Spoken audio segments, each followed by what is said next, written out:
Olá, sejam bem-vindos ao Band Entrevista. A reincidência dos egressos do sistema prisional brasileiro é grande.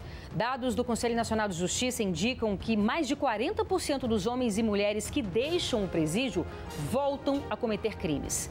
No Brasil, as políticas de reinserção dessas pessoas praticamente não funcionam e a dificuldade que elas têm de conseguir entrar ou voltar ao mercado de trabalho é imensa. Fatores que, sem dúvida, contribuem para essa reincidência. Em 2015, foi criado em São Paulo o Instituto Recomeçar, com o objetivo de ajudar esses homens e mulheres a se reintegrar na sociedade e no mercado de trabalho. O projeto tem unidades em Recife, São José do Rio Preto e também em Brasília. O Recomeçar foi idealizado e fundado por um ex-jogador de futebol profissional e também ex-detento, Leonardo Precioso. História que virou um livro, Recomeçar, o cárcere e a necessidade de transformar no país imutável. E é com ele, Leonardo Precioso, que a gente conversa hoje. Olá, Leonardo, que prazer recebê-lo aqui. Muito obrigada, viu? Obrigado, Renata. Obrigado pela oportunidade de ser convidado para participar do programa. E esse assunto tão importante, Leonardo, que a gente percebe que a sociedade e o próprio governo também, né? Não há políticas públicas para reinserção, embora esteja na nossa Constituição, né? Que a reinserção, que exista a possibilidade de reinserção desses presos, que é uma necessidade, mas a gente percebe que na prática não há políticas públicas e a gente vive nesse ciclo, né? Ou seja, mais de 40% de reincidência de pessoas que deixam os presídios e voltam porque não há oportunidade para essas pessoas. E aí eu queria que você contasse um pouco da sua história. Legal. Eu nasci, né, na Zona Oeste de São Paulo, mas eu fui criado no bairro do Itaim Paulista, no extremo leste. Quando eu fui para o Itaim Paulista foi porque o Corinthians me descobriu como atleta ainda jovem, né, no campeonato escolar. O Corinthians tem esse trabalho, né, de buscas de novos talentos. E aí eu fui descoberto em Carapicuíba, fui morar na Zona Leste de São Paulo e a partir dali eu iniciei a minha trajetória no mundo do futebol. Foram praticamente 17 anos vivendo do mundo do esporte, então eu tive passagem nas categorias de base do Corinthians, Palmeiras, Juventus, né? Saí do São Caetano, né? Fiquei 4 anos no São Caetano, saí do São Caetano em 2001 e aí eu comecei a rodar nos times de média expressão pelo país. Então eu tive em Santa Catarina, né, tive no Chile, né, no Santo Inês de La Serena. Isso quando? Isso começou, a minha trajetória no futebol começou de 90, 91, que durou até 2005. Bacana. E aí em 2005 eu tive uma decepção no mundo do futebol, na minha carreira, e eu decidi abandonar o mundo do esporte, mas eu não acreditava que eu ia sair do cenário do esporte. Mas antes a comunicação também não era como é hoje. Sim. Né? A comunicação tinha uma dificuldade maior ainda entre 2004 e 2005. As redes sociais, redes sociais e tal. Até mesmo, né, eu fui criado numa periferia que até o telefone fixo era muito caro naquela época. Uhum. Ainda era muito caro. Para você fazer uma ligação interurbano era super difícil. Eu acabei saindo do cenário, né, e aí eu entrei numa extrema vulnerabilidade e fui jogar futebol informal. Fui jogar nos times das várzeas, né? E aí eu acabei, né, nessas idas e vindas, nesse meu percurso, né, jogando num time ali, num time aqui. E você ganhava, desculpa te interromper, você ganhava bem nessa época? Na verdade, assim, grandes salários no mundo do futebol é uma pequena porcentagem. Sim. Né? A grande maioria, que são os trabalhadores que vivem do futebol, né, eles têm salário médio, né, que varia de 7, de 5, de 8, de 3, de 2, né? Então, nos clubes aí de baixa expressão, né, tem salários mínimos. Né? Pessoas que sobrevivem pelo seu talento, mas com recursos de reconhecimentos financeiros mínimos. E aí, quando eu saí dos clubes, né, de tradição de São Paulo, eu tive uma queda, né, uma queda brusca em relação a isso. Mas mesmo assim eu vivia. E aí com as decepções, salário atrasado, auxílio de moradia atrasado, eu falei, pô, eu não vou me sujeitar, mas sair de perto da minha família, né, das pessoas que eu amo, para passar por tais situação, né, até necessidades. Né? E aí eu abandonei, desisti, me decepcionei, e aí eu acabei voltando para o meu bairro de origem, que é o Itaim Paulista, E ali eu acabei reencontrando algumas pessoas também que tinham tentado a vida pela música, porque na periferia, o pobre, ele sonha, ele vira pagodeiro ou ele vira jogador de futebol. É esse os primeiros horizontes. Depois vem se desdobrando outras coisas. Mas, de fato, era o que tinha para aquele momento. E algumas pessoas tinham voltado e aí esse meu reencontro, nós identificamos que muitas dessas pessoas estavam vivendo da ilegalidade. Estavam vivendo de forma informal. Se reencontraram pela decepção. A decepção foi o que reencontrou, assim, vocês, né? Exatamente. E aí eu acabei, né, indo jogar futebol informal e aí eu conheci o tráfico de droga, né? Então, antes eu recebia para jogar. E aí, um dos campeonatos de várzeas que eu joguei e tal, os caras não tinham o bicho da partida, sabe? Da vitória, do campeonato, para pagar, né? E aí eu pedi o pagamento e uma quantidade de droga, porque os caras eram envolvidos com tráfico de droga, que mantinha o time. E aí eu pedi uma quantidade de droga, e aí eles me liberaram, e a partir dali eu entendi que aquela quantidade de droga que eu jogasse e recebesse em cocaína, né, eu conseguiria fazer um giro, né, com a venda daquilo ali, maior do que o meu bicho do jogo. E aí teve um momento que eu falei para os caras que eu não queria mais receber para jogar, né, dinheiro. Eu nem queria receber em droga, eu queria fazer negócios com eles. E aí no começo o cara falou, pô, mas você vai entrar no mundo do tráfico? Eu falei, eu preciso. Eu estou em extrema vulnerabilidade, as contas de casa estão todas atrasadas, telefone cortado, luz no gato, água no gato. Eu preciso, que senão vai começar a faltar, né, situações básicas de sobrevivência. Mesmo que minha mãe trabalhava, mas já tinha eu, meu pai, minha irmã. Meu pai passou um bom tempo desempregado, assim, sabe? Mas ele não me deu maus exemplos, assim, mas foi sim uma necessidade que eu enxerguei, uma escolha que eu tive, uma escolha errada, mas de fato foi o que me manteve, né, por um período até eu ser preso. A gente vai querer saber mais essa sua história, agora a gente faz um breve intervalo, é muito rápido, a gente volta daqui a pouco, não sai daí que a gente te espera.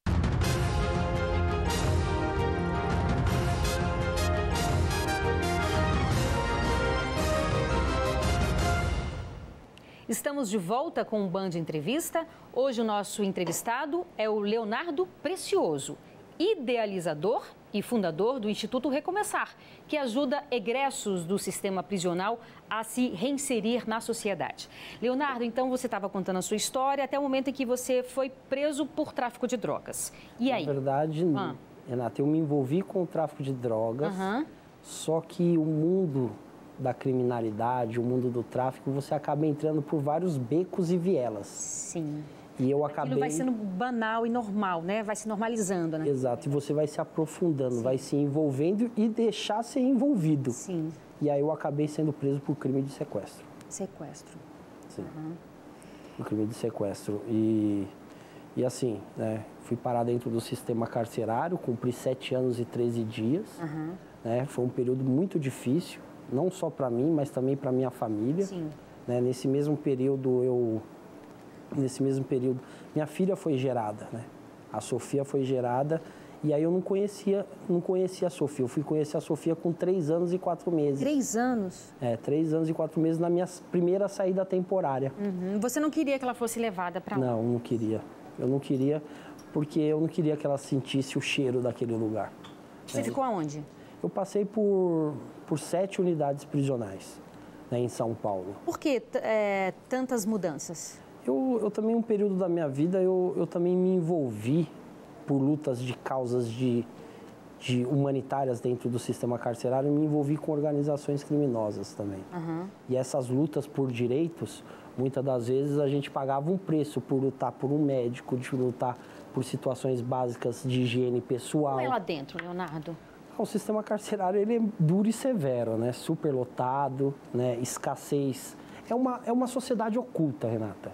Uma sociedade que lá acontece de tudo, entendeu? Mas de forma oculta, como se fosse uma grande comunidade. Muitas das vezes eu falo, se a gente quiser melhorar o sistema carcerário, a gente tem que quebrar, né, essa palavra de unidade prisional e tratar como comunidade prisional. Porque quando a gente coloca a palavra comunidade, a gente entende que lá tem escassez de saúde, tem escassez de educação, tem escassez de trabalho e nós trabalhamos para melhorar.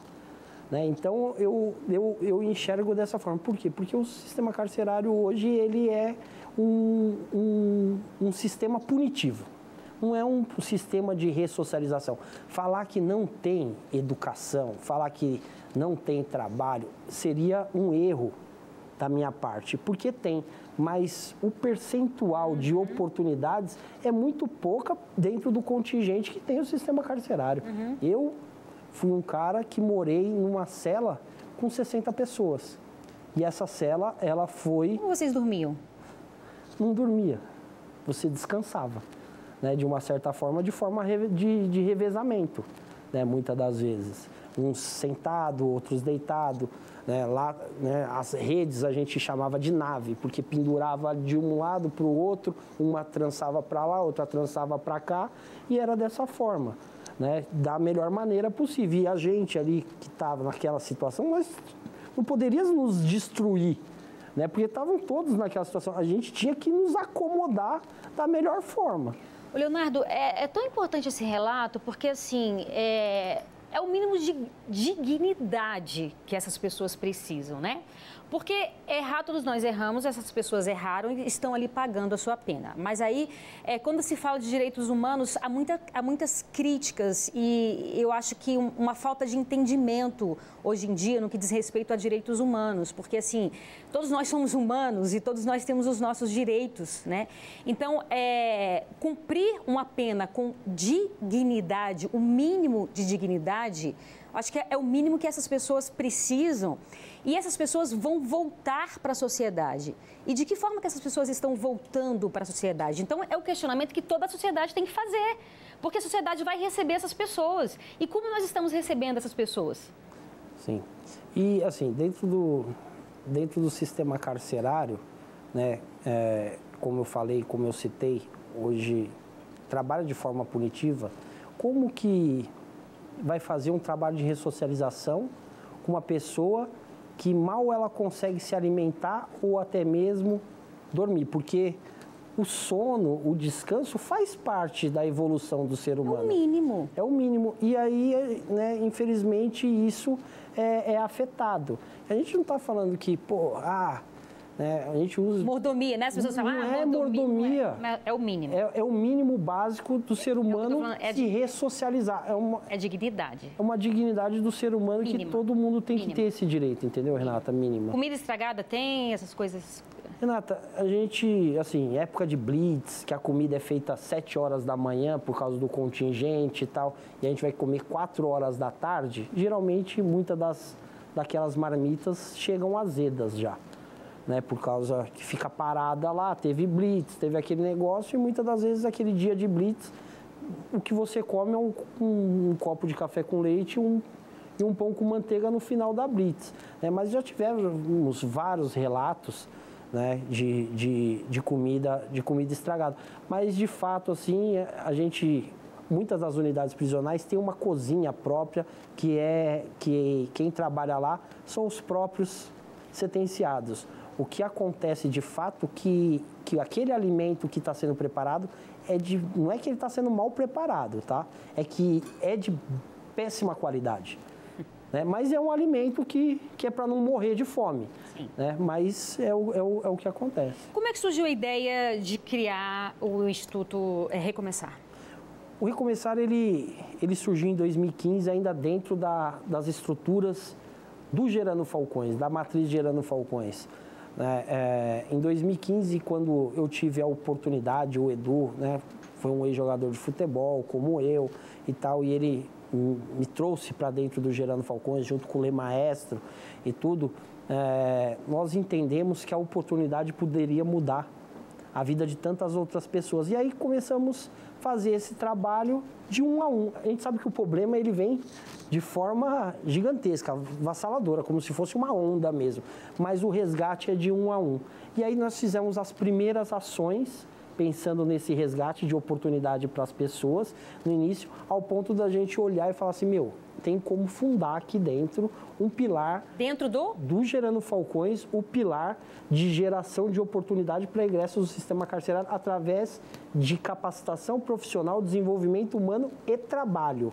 E aí o negócio deu certo, né? O projeto deixou de se tornar um projeto da Matriz Gerando Falcões e em 2019 teve a iniciativa, 2019 para 2020, de se tornar uma unidade independente da rede Gerando Falcões. E aí surgiu, né, de fato, o Instituto Recomeçar. Porque o que ocorre é o seguinte, né? Além de toda essa problemática da falta de estrutura, enfim, falta de dignidade que a gente está falando, dentro do presídio, a pessoa sai com esperança de recomeçar. Só que todas as portas se fecham para esses egressos do sistema prisional, né? Porque há todo um preconceito da sociedade de não dar possibilidades para que essas pessoas, de fato, possam recomeçar, né? Exatamente, porque assim, hoje a gente sabe que o trabalho de ressocialização dentro do sistema carcerário é precário. Sim. Não existe, é quase zero. É quase zero. Muitos daqueles se ressocializam através do amor da família, como foi no meu caso, de uma pessoa, né, que acredita, que fala, dá a possibilidade para aquela família, ó, quando ele sair, eu vou dar uma oportunidade para ele. E aí sempre falam, né, o egresso não está preparado para isso. Mas a sociedade está preparada para receber o egresso do sistema carcerário? A sociedade se preparou para isso, porque o Brasil não tem prisão perpétua. Sim, nem pena de morte. Nem pena de morte. Mas socialmente dizendo, o egresso do sistema carcerário está perpetuado socialmente dizendo. Tá. Exatamente.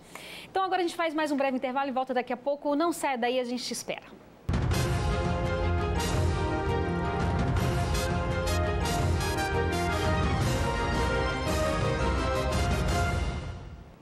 Estamos de volta com o Band Entrevista, hoje com o Leonardo Precioso, que é idealizador do Instituto Recomeçar, que ajuda egressos do sistema prisional a se reinserir na sociedade.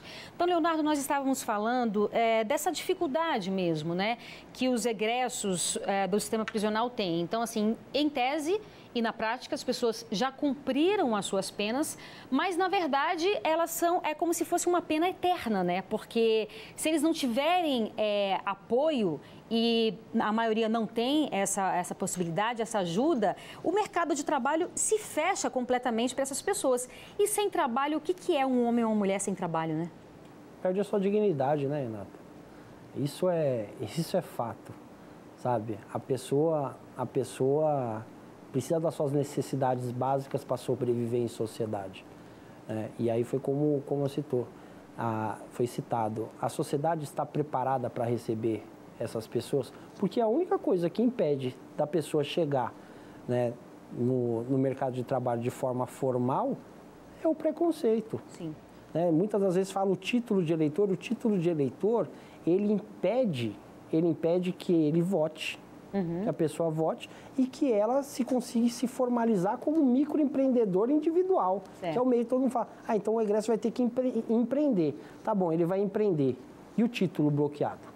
E o título inativo? Como que faz? É uma exigência, né? Mas para empregar a pessoa de forma... E a carteira assinada não impede? Não impede. É pedido, mas não impede. Não é um impedimento. Fala, se não tiver o título, a pessoa não é registrada. Não é isso. Então, de fato, os preconceitos, né, das pessoas. E a sociedade tem que entender, a sociedade organizada tem que entender que é responsabilidade minha, por ser egresso, e falar dessa causa, mas é responsabilidade dela também de gerar oportunidade, porque nós, como Instituto Recomeçar, estamos à disposição da sociedade de fazer o trabalho de desenvolvimento da pessoa, mas nem sempre eu consigo absorver tudo dentro do Recomeçar. Claro. Eu tenho que ter a parceria, eu tenho que ter a cumplicidade de empresas, que hoje são 35 empresas dentro do Recomeçar, que são investidora de grana, não, de oportunidade, que é muito maior do que qualquer dinheiro que o Recomeçar, o Léo tem que captar para manter assistente social, psicóloga, são oportunidades. E nós precisamos que tenha essa sensibilidade da sociedade comum, da sociedade organizada, nessa geração de oportunidades. E é uma questão até de inteligência, porque, olha só, os números dizem por si, falam por si, né? Porque, de uma forma geral, a reincidência é mais de 40%, cerca de 42%. No Instituto Recomeçar, a reincidência é de quanto? 5%. 5%. E a gente nem fala dos 5%, a gente tem a satisfação de falar que a retenção em sociedade do Recomeçar é em 95%. Sim. Né? A gente olha pelo lado maior da situação. Ah, ou seja, você dando a oportunidade, a pessoa não quer continuar naquela vida, né? Não, ninguém... Assim, hoje dentro do sistema carcerário, 85% das pessoas que estão dentro do sistema carcerário são criminosos ocasionais. Entendeu? Por algum motivo, tem uma série de situações, um atropelamento, uma situação que leva a pessoa para o sistema carcerário, como o assalto, o tráfico e tal. Mas, enfim, ela teve uma passagem pelo sistema carcerário. E é um inferno, pelo que você está falando. E ela acaba sendo penalizada pro resto da vida. Sim, pro resto da vida. A gente está terminando, eu queria que você falasse sobre esse livro aqui, que é um livro que conta um pouco a sua história, né? Sim. Você está lançando ele aqui também, né? Sim, sim. Estamos passando por um processo, uma jornada de lançamento desse livro. Uhum. Como é que é? Como é que surgiu? Esse livro, de fato, nós tivemos, né, a ideia, foi a ideia de 2 conselheiros e uma estudante chamada Sabrina Mori, né, que estuda letras na USP, né, que falou, Léo, você precisa contar, né, a sua história, porque a partir da sua história, do seu posicionamento, do seu comportamento, nós vamos ter a possibilidade de moralizar o tema do egresso em sociedade. Eu falei, então vamos escrever. Então foi um projeto que iniciou ainda antes da pandemia e aí durante a pandemia já tinha terminado e aí nós não lança, porque nós não sabíamos nem se ia, né, se manter vivo, né? Não sabia o que ia acontecer com o mundo. Né? E aí agora que está voltando, saindo do novo moderno, voltando para o normal, né? E nós decidimos lançar ele, colocar ele, né, à disposição da sociedade, para que a gente possa moralizar esse tema. E é um livro que eu acho que tem algumas iniciativas legais aí, né, para que seja esse tema moralizado. E como é que as pessoas encontram? Onde que as pessoas encontram o livro? Está nas principais plataformas de vendas, né? Tem as principais plataformas de vendas, através também do site do Recomeçar. Qual é o site do Recomeçar? www.recomecar360.org. Né? Então lá tem um Lembrando que aqui em Brasília também tem a sede, né? Sim, nós temos a Thaís aqui. Sim, a Thaís é a nossa coordenadora e representante local. É uma pessoa que mobiliza o Recomeçar, né, faz com que o Recomeçar se relacione aqui e mostrar também, né, para o brasiliense, né, que nós estamos de fato aqui para colaborar com a evolução da sociedade local. Bacana. E como é que foi sua passada aqui rapidamente por Brasília? Nossa, tá sendo muito satisfatório, Renata. Eu estou sendo muito bem assim, recepcionado pelas pessoas, sabe? As pessoas estão entendendo que nós temos um trabalho que, de fato, né, pode se tornar utilidade pública. Sim. Né? Então, as pessoas estão tendo um acolhimento muito legal em cima do tema e também pela minha história de vida. Então, estou sendo tratado com muito respeito e eu agradeço, né, toda essa receptividade que vocês estão tendo aqui comigo. É isso. E parabéns pela sua história, que sirva aí de exemplo para várias pessoas e precisamos debater sobre esse assunto. Não pode ser tabu, né? Precisamos falar mais. Precisamos falar mais. Precisa movimentar mais o tema, porque é um tema até então, a gente luta para ele se tornar como tema de diversidade, mas ainda é um tema de exclusão. É isso. Muito obrigada, viu, pela sua participação. Foi um prazer recebê-lo. Valeu. E o Band Entrevista fica por aqui. Muito obrigada pela sua companhia. Até sábado que vem. Tchau, tchau.